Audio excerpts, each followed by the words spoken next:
Today, May 4th, our readings are 2 Samuel 8 and 9, 1 Chronicles 18 and 19, and Matthew 21.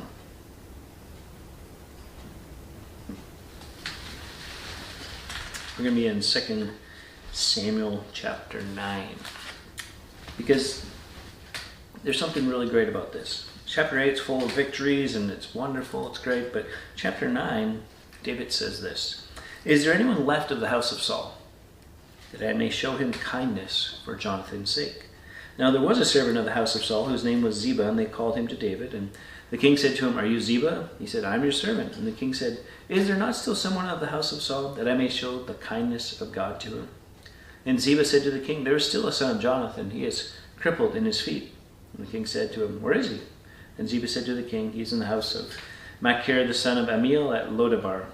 And so then he had him brought. In verse 6,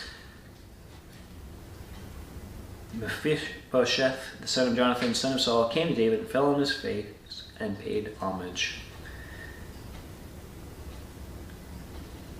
David said to him, verse 7, 'Do not fear.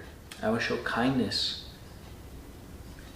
for the sake of your father Jonathan, and I will restore to you all the land of Saul your father, and you shall eat at my table always.' And he paid homage and said, 'What is your servant, that you should show regard for a dead dog such as I?'"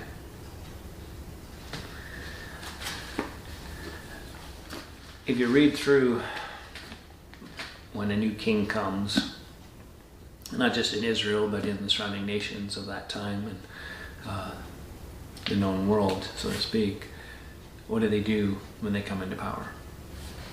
They take everybody out. There's no showing kindness for the sake of or doing good, right? It's consolidate power at all costs. And yet Jonathan and David had a great relationship. Jonathan was supposed to be next in line for the throne, according to father-son type deal, and he recognized somewhere in there that wasn't going to be him, it was going to be David. And he wasn't jealous, he didn't become bitter. He loved and supported David. And in and through that, then, they had this unbreakable bond. And so, even though Jonathan's passed away, David's looking. Is there anyone left that I can show kindness to, mercy, for the sake of Jonathan?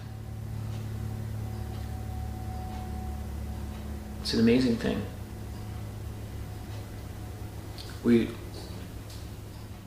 hard to kind of see that parallel in today's world, because we don't have, kings and stuff like that going on, but it really just speaks to the idea of being able to be kind and to show kindness. That power isn't given to us to rule over, but to serve. And that's what Jesus did. He came to serve.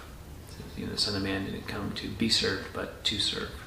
And I think that's somewhat what's going on in David here. He's looking for an opportunity to serve others in light of his relationship with Jonathan. And so in light of what Jesus has done as an example to and for us, in light of what Jesus has done for us, and we should look for ways to be kind to others, to serve. Until next time, keep growing little by little.